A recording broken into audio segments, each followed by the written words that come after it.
দেশে ইন্টারনেট সরবরাহে ব্যবহৃত দ্বিতীয় সাবমেরিন কেবল SMW5 এর মেরামত সম্পন্ন হয়েছে এবং সার্কিটগুলো চালু করা হয়েছে।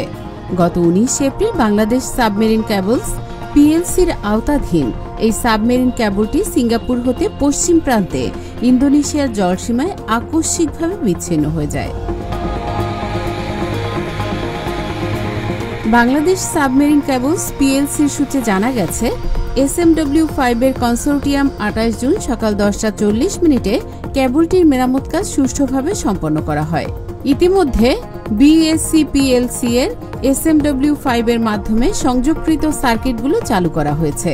দীর্ঘ সময় দেশে ইন্টারনেটে ধীরগতি থাকার কারণে গ্রাহকদের অসুবিধা হওয়ায় দুঃখ প্রকাশ করেছে সরকারি এই প্রতিষ্ঠানটি। 2017 সালে 10 সেপ্টেম্বর পটুয়াখালীর কুয়াকাটার কলাপাড়ায় চালু হয়েছে বাংলাদেশের দ্বিতীয় সাবমেরিন কেবল ল্যান্ডিং স্টেশন।